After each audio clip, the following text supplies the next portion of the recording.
हर रोज एक नई कहानी देखने के लिए चैनल को सब्सक्राइब करें और बेल आइकन दबाना ना भूलें। नम्रता करीब 1 साल बाद मुंबई से अपने घर दिल्ली वापस लौटती है तो देखती है उसके घर में साज सजावट चल रही होती है, क्योंकि 2 दिनों बाद ही उसकी बड़ी बहन कनिका की सगाई तय थी। वो जाते ही अपनी बहन को जोर से गले लगाकर कहती है, तो आखिर हमसे दूर जाने का प्लान बना ही लिया आपने दीदी। बताओ, बोल भी तो कौन रहा है जो खुद हमसे पूरे 1 साल से दूर होकर दूसरे शहर में बैठी रही। दूर हट, मुझे तुझसे बात ही नहीं करनी। ओहो कनिका, तेरी छुटकी इतने दिनों बाद घर लौटी है, अब क्या तू उससे बात भी नहीं करेगी? हाँ, रहने दो अब दीदी। नहीं, मैं तो सीधा अपने जीजा जी से बात ही करूँगी, है ना माँ? बदमाश, इधर आ तू पहले। अरे लड़ने का समय नहीं है, परसों सगाई है, बहुत काम पड़ा है।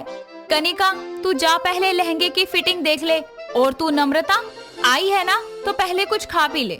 नहीं नहीं, पहले तो मुझे अपने जीजा जी को देखना है। अब उनकी साली को पता तो होना चाहिए ना कि कैसे दिखते हैं वो। हाँ, तो सगाई तक इंतजार कर। जब वो मेरी रिंग पहनाएंगे ना, तभी देख लियो अपने जीजा और मेरी पसंद को। चल अभी तुझे अपना लहंगा दिखाऊं। तभी कनिका नम्रता का हाथ पकड़कर वहाँ से चली जाती है और दोनों बहनें सगाई की तैयारियों में लग जाती हैं। 2 दिन बाद पूरे घर में रिश्तेदारों और मेहमानों की हलचल होती है।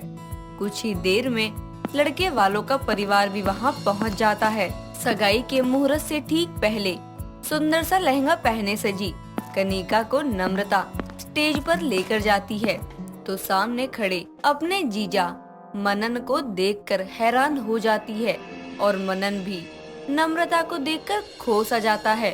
उन दोनों को एक दूसरे को ऐसे देखकर कनिका कहती है, अरे माना, जीजा और साली पहली बार एक दूसरे से मिल रहे हो, लेकिन जिस तरह से एक दूसरे को घूर रहे हो, लग रहा है जैसे तुम पहले से एक दूसरे को जानते हो। नहीं, ऐसा नहीं है। अरे मुझे पता है मनन, यही है मेरी छोटी बहन नम्रता, और नम्रता ये है मनन, तेरे होने वाले जीजा। शुभ मुहूर्त की शुरुआत हो चुकी है, सगाई की रस्म शुरू की जाए। नम्रता बेटा, अपनी बहन और जीजा जी को अंगूठी पकड़ा। तभी नम्रता मनन को देखते हुए दोनों को अंगूठियां पकड़ाती है, जिसके बाद कनिका और मनन एक दूसरे को रिंग पहनाते हैं और सभी लोग उन पर फूल बरसाते हैं। इस तरह उनकी सगाई हो जाती है। कुछ देर में जब सभी लोग खाना खा रहे होते हैं, तभी कनिका के कहने पर नम्रता मनन को उसके कमरे से बुलाने के लिए जाती है, जहां वो गहरी सोच में डूबा होता है और नम्रता को देखते ही बोल पड़ता है, कनिका तुम्हारी बड़ी बहन है, तुमने कभी बताया क्यों नहीं? क्योंकि मुझे नहीं पता था कि एक दिन मेरा ही एक्स मेरा ही जीजा बन जाएगा। धीरे बोलो नम्रता, किसी ने सुन लिया ना तो अच्छा नहीं होगा। अच्छा तो अब भी नहीं हो रहा है, मेरी ही एक्स को मुझे जीजा बुलाना होगा। अरे दुनिया जहाँ में तुम्हें मेरी ही बड़ी बहन मिली थी क्या शादी के लिए? मैं उससे बहुत प्यार करता हूँ और वो भी मुझसे प्यार करती है। वैसे भी तुमने तो 1 साल पहले कहा था ना कि तुम मेरी जिंदगी से हमेशा के लिए चली जाओगी, तो क्यों लौट कर आई हो, वो भी इस तरह से? दोनों की बातें ही चल रही होती हैं कि तभी कनिका वहाँ जूस लिए हुए आती है और अचानक ही कहती है, क्या बातें चल रही हैं जीजा साली के बीच? हाँ, कुछ भी तो नहीं कनिका, मैं तो ये पूछ रहा था कि अब तक ये कहाँ थी? ये महारानी अपने ब्रेकअप के चलते मुंबई चली गई मौसी के पास रहने। पता नहीं किस उल्लू के पट्टे के जाने का इसको इतना गम हुआ कि अपनी फैमिली से दूर जाकर बैठ गई। छोड़ो पुरानी बातों का यार, इसमें क्या रखा है गुजरे वक्त के बारे में सोचकर। अरे हाँ, याद आया, माँ ने कहा था कि उन्हें ना तुमसे कुछ बात करनी है, चलो साथ में चलते हैं। तभी वो जल्दी में कनिका का हाथ पकड़कर वहाँ से चला जाता है। ये देखकर नम्रता दोनों को साथ देखकर मन ही मन कुढ़ती रहती है। नम्रता और मनन के बीच हुई बातों से ये तो साबित हो गया था कि उनके बीच पहले कोई रिश्ता था, लेकिन वो क्यों अलग हुए और मनन कैसे नम्रता का जीजा बना, जानने के लिए जरूरत है कुछ समय पीछे जाने की। नम्रता और मनन एक ही कॉलेज में पढ़ा करते थे। मनन नम्रता का सीनियर था, लेकिन नम्रता उसे मन ही मन पसंद करती थी। एक रोज जब मनन घर जाने के लिए पार्किंग से अपनी बाइक निकाल रहा होता है, तभी नम्रता उससे घर तक के लिए लिफ्ट मांगती है और वो हाँ कर देता है। यहाँ से उनकी जान पहचान की शुरुआत होती है, जो कि आगे चलकर दोस्ती और फिर प्यार में बदल जाती है। एक रोज मनन कॉलेज में किसी लड़की से बात कर रहा होता है, तभी नम्रता उसका हाथ पकड़कर उसे वहाँ से ले जाती है। क्या बातें चल रही थी उस लड़की से? काम की बातें चल रही थी और तुम मुझे ऐसे खींच कर यहाँ क्यों लेकर आई हो? कोई बात है क्या? बात ये है कि आज मैंने मूवी की 2 टिकट्स बुक कराई हैं, तो आधे घंटे में शो शुरू होने वाला है, जल्दी चलो। अरे लेकिन टिकट बुक करने से पहले एक बार मुझसे भी पूछ लेती कि मैं फ्री हूँ या नहीं। तुम नहीं जाना चाहते क्या? ऐसा थोड़ी कहा मैंने यार। खैर छोड़ो, अभी ना टिकट्स करवाई ली है तो चलो चलते हैं। लेकिन हाँ, अगली बार से प्लीज मुझे कॉल करके पूछ लेना। नहीं भी पूछोगी तो कोई बात नहीं, बता तो देना कम से कम। तभी दोनों वहाँ बाइक पर बैठकर निकल जाते हैं। लेकिन जैसे जैसे समय बीतता जाता है, दोनों के बीच कुछ बातों को लेकर नोकझोंक होना शुरू हो जाती है, जिसकी वजह से मनन अपनी पढ़ाई पर ध्यान नहीं दे पाता, जिसके चलते वो नम्रता से ब्रेकअप कर लेता है, जिससे ना वो खुश था ना ही नम्रता। मनन तो सब कुछ भूलकर आगे बढ़ने की ठान लेता है, लेकिन नम्रता शहर छोड़कर 1 साल के लिए मुंबई चली जाती है। इस बीच मनन की अच्छी जॉब लग जाती है और वहीं उसकी मुलाकात नम्रता की बड़ी बहन कनिका से होती है। समय के साथ दोनों में नजदीकियां बढ़ती हैं और दोनों अपने प्यार के बारे में घर वालों को बता देते हैं, जिसके बाद उनका रिश्ता तय हो जाता है। इस तरह अब नम्रता जब 1 साल बाद लौटती है, ये बात जानकर कि उसका एक्स ही उसका होने वाला जीजा है, वो परेशान हो जाती है। समय बीतता है। इस बीच मनन कभी कभी कनिका से मिलने घर आया करता और कनिका को प्यार से गले लगाता, तो नम्रता को मनन के साथ बिताए दिन याद आने लगते। एक रोज वो रसोई से चाय लेकर जा रही होती है, तभी मनन उससे टकरा जाता है तो चाय की ट्रे नीचे छूटकर गिर पड़ती है। तो नम्रता दूर हटते हुए कहती है, तुम हमेशा से गलत समय ही आते हो।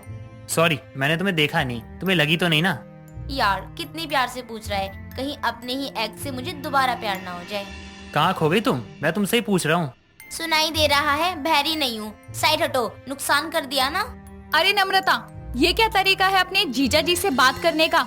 ये घर के होने वाले दामाद हैं, प्यार से बोल। सासू माँ आप यहाँ रहने दीजिए, मत डांटिए इसे। वो गलती। हाँ माँ, नहीं कह रही हूँ कुछ आपके दामाद को। वैसे एक बात कहूँ माँ, दीदी को भी यही मिले थे अपना दूल्हा बनाने के लिए। हाँ। इतना कहकर वो फट से वहाँ से निकल जाती है। बीतते समय के साथ नम्रता अपनी बहन से ये बात छुपा कर रखने की बहुत कोशिश करती है, लेकिन शादी के दिन ही जब बारात आती है तो नम्रता कनिका को लेने उसके कमरे में जाने लगती है। वो आवाज लगाती है तो वहाँ कोई नहीं होता। तभी नम्रता परेशान होकर कहती है, लो, अभी दीदी पता नहीं कहाँ गायब हो गई। मेरी जिंदगी में भी ना स्यापे नहीं है। पहले जिस बंदे से ब्रेकअप के गम में चलते मुंबई गई थी, अब वही एक्स मेरा जीजा हो गया है। और अभी माँ नीचे रिश्तेदारों से मेरे लिए रिश्ता खोजने की बात कर रही है। उफ। तभी वॉशरूम का दरवाजा खुलता है और वहाँ से दुल्हन के जोड़े में सजी कनिका बाहर आती है। उसे देखकर नम्रता कहती है, दीदी आप अंदर ही थी तो आपने आवाज क्यों नहीं लगाई? और मैंने तेरी सारी बातें सुन ली है, पर फिक्र मत कर। मुझे मनन ने पहले ही सब कुछ बता दिया है, क्योंकि वो नहीं चाहते थे कि उनकी होने वाली बीवी को इस बारे में किसी और से पता चले। तभी शायद मनन मेरी तरह परेशान नहीं रहता था, लेकिन कम से कम मुझे तो बता देता। वैसे एक बात कहूँ, तूने अपनी जिंदगी में एक अच्छा इंसान खो दिया, लेकिन कोई नहीं, अब तेरा एक्स तेरा जीजा ही सही। तभी उनकी माँ वहाँ आ जाती है और दोनों नीचे जाते हैं। कुछ ही देर में तय मुहूर्त पर मनन और कनिका की शादी हो जाती है और इस तरह नम्रता का एक्स अब उसका जीजा बन जाता है और वो उसकी साली। विमल बहुत ही सुलझा हुआ और सीधा साधा लड़का था, जिसे बस तुम 2 वक्त की रोटी दे दो और बस थोड़ी सी शांति दे दो तो उसे उसी जिंदगी में स्वर्ग मिल जाता था। ना उसे किसी से भी कोई फालतू लेना देना था और ना ही वो किसी से फालतू बहस किया करता। लेकिन उसकी पत्नी रेखा बिल्कुल ही टेढ़े दिमाग वाली लड़की थी, जिसे अगर कोई सीधी बात भी बोल दे तो उसे हमेशा टेढ़ी ही लगती थी और वो सामने वाले पर राशन पानी लेकर चढ़ जाती थी। इसी तरह एक दिन विमल रेखा से ऑफिस जाते हुए बोलता है। रेखा, मैं ऑफिस जा रहा हूँ, आने में थोड़ी देर होगी आज। क्यों जी, आज ऐसा क्या है? आज हमारे वर्मा सर रिटायर हो रहे हैं तो थोड़ी पार्टी है। अच्छा, तो साफ साफ क्यों नहीं कह देते कि पार्टी में जा रहा हूँ और लेट आऊंगा? ओहो, तुमसे तो बहस ही बेकार है। हाँ हाँ, जब देखो मुझसे बहस करते रहते हो। अरे मेरी सौतन क्यों नहीं ले आते, उसी से बहस करते रहना। विमल रेखा की बात का कोई जवाब नहीं देता और अपने काम पर निकल जाता है। जिसके बाद शाम होते ही रात को थका हारा वो घर वापस आता है और उसे देखते ही उसकी पत्नी रेखा बोलती है, आ गए मौज लेकर। शर्म तो आती नहीं होगी कि घर पर बीवी अकेली है, उसको भी जरा टाइम दे दो। यार कैसी बात करती हो, बता के तो गया था ना कि लेट आऊंगा। तुम जब देखो राशन पानी लेकर मुझ पर चढ़ जाती हो। हाँ हाँ, मैं तो फसाद की जड़ हूँ ना सारी। हे भगवान, अगर तू इस दुनिया में है ना और मेरी बात सुन रहा है तो मेरे पति के लिए ना नई बीवी भेज दे, क्योंकि मैं तो हमेशा इनसे लड़ती ही रहती हूँ। इस औरत से तो बहस ही बेकार है। विमल बस अपनी पत्नी रेखा को जवाब देकर अपने कमरे में चला जाता है। ये सोचकर विमल काम पर जाता है और आते हुए अपनी बीवी के लिए जलेबी और गजरा लेकर आता है। जिसके बाद आकर वो अपनी बीवी रेखा से बोलता है, देखो मैं तुम्हारे लिए क्या लेकर आया। रेखा की नजर जैसे ही जलेबी पर पड़ती है वो विमल से बोलती है, तुम जानते हो ना कि मैं डाइट पर हूँ, फिर भी तुम मेरे लिए जलेबी लेकर आए हो। सच बताओ, तुम ये सब जानबूझकर मुझे किलसाने के लिए करते हो ना? ओहो, चलो ये छोड़ो, जलेबी गई तेल लेने। जिसके बाद विमल हाथ आगे करके रेखा को गजरा दिखाता है जो वो रेखा के लिए लाया था।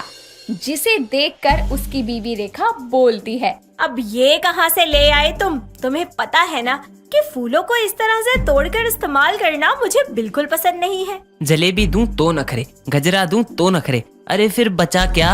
अच्छा, तुम कहना क्या चाहते हो कि इसमें भी गलती मेरी है? ना ना, मेरी गलती है। बोल दो ना अब अपना पसंदीदा डायलॉग कि मैं सौतन ले आऊं। देखा, आखिर तुम्हारे मुंह से सच बाहर आ ही गया ना। यही चाहते हो तुम?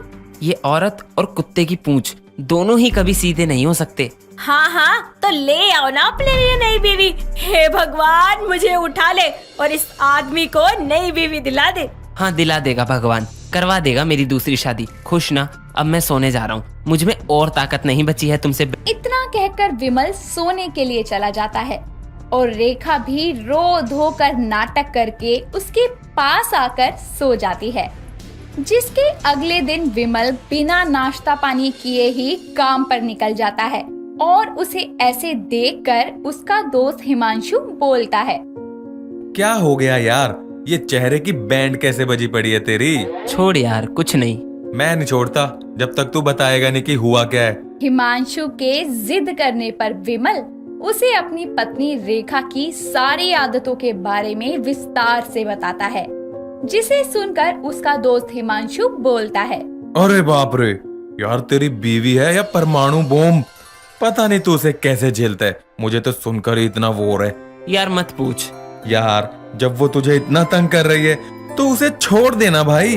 पागल है क्या? जैसी भी है मेरी बीवी है और प्यार करता हूँ मैं उससे। अच्छा यार, तू एक काम कर, मुझे एक रात का टाइम दे। कल मैं तेरी टेढ़ी बीवी को सीधा करने का टेढ़ा रास्ता बताऊंगा तुझको। विमल ये सुनकर अपना काम करने लगता है और शाम को वो अपने घर वापस जाता है। लेकिन रेखा से वो कोई बातचीत नहीं करता। जिसके बाद रेखा उसका ऐसा बर्ताव देखकर बोलती है, तुम्हारा किसी के साथ चक्कर चल रहा है ना, तभी तुमने सुबह से मुझसे बात नहीं की। हे भगवान, इस आदमी का जिससे चक्कर चल रहा है ना, उससे इसकी शादी करवा दे। लेकिन इसके बाद भी विमल रेखा की बात का कोई जवाब नहीं देता और बिना कुछ कहे ही सो जाता है। अगले दिन जब वो ऑफिस जाता है तो हिमांशु उसके पास आकर बोलता है, यार एक ऐसा मस्त तोड़ निकाला है ना, तू सुनेगा तो पप्पी कर लेगा मेरी। अबे बता तो। देख, पहले तो तू मेरा नंबर डिलीट कर दे। मैं अपनी बीवी की सुंदर सी फोटो लगा के तुझसे लड़की बन के बात करने लगूंगा और तेरे से ऐसी प्यारी प्यारी बातें करूंगा ना, तब तेरी पत्नी को पता चलेगा कि दुआओं में सोतन को मांगना और असल जिंदगी में सोतन का आना। समझ रहे मेरे भाई, समझ रहे? अबे तू पागल है क्या बोल रहा है? अबे सही कह रहा हूं मैं तुझे जड़ बुद्धि। मेरा आज तक कोई प्लान फेल नहीं हुआ। विमल हिमांशु की बात मान जाता है और उसका नंबर अपने मोबाइल में हिमांशी के नाम से सेव कर लेता है, जिसके बाद दोनों अपने घर के लिए निकल जाते हैं और रास्ते में हिमांशु और हिमांशी विमल को प्यार भरे मैसेज करती है और विमल भी एक एक मैसेज का जवाब अपने दिल से देता है। विमल घर पहुंचता है और घर आकर वो अपनी पत्नी रेखा से बोलता है, मेरा खाना मत लगाना, मैं बाहर से खा के आया हूँ। यार बड़ा अजीब आदमी है। जब कभी भी बाहर से खाना खाकर आता था तो मुझे बताता था, लेकिन आज ये बाहर से खाकर आया और मुझे बताया भी नहीं। हाँ, भराए पेट मेरी सौतन के साथ। विमल को रेखा की बात से हिमांशु का प्लान याद आता है और वो वहाँ से शर्मा के भाग जाता है, जिसके बाद रेखा के मन में कई सवाल आते हैं, लेकिन वो सामने से कुछ नहीं बोलती। इसी के साथ साथ वो दोनों जाकर सोने लगते हैं। तभी आधी रात को विमल के मोबाइल पर हिमांशी का मैसेज आता है, जो असल में हिमांशु था, जिसे देखकर रेखा बोलती है, कौन है ये हिमांशी जिसका इतनी रात को कॉल आ रहा है? विमल को जागता देखकर रेखा सोने का नाटक करने लगती है और विमल मोबाइल लेकर बाथरूम में चला जाता है, जिसके बाद रेखा का शक यकीन में बदल जाता है। इसी तरह दिन बीतते हैं और अब विमल हिमांशु और हिमांशी के साथ मिलकर रोज अफेयर का नाटक करता, जिसके बाद वो रेखा से बात करना बंद कर देता है और रेखा को अपने अकेलेपन का एहसास होता है और रेखा अपनी तन्हाई में खुद से बोलती है, विमल ने मुझे कभी भी अकेलेपन का एहसास नहीं होने दिया। हमेशा मेरी सारी बातें मानी। मैं उन पर कितना चिल्लाई, कितना गुस्सा किया, लेकिन उन्होंने कभी मेरी बात का पलटकर जवाब नहीं दिया।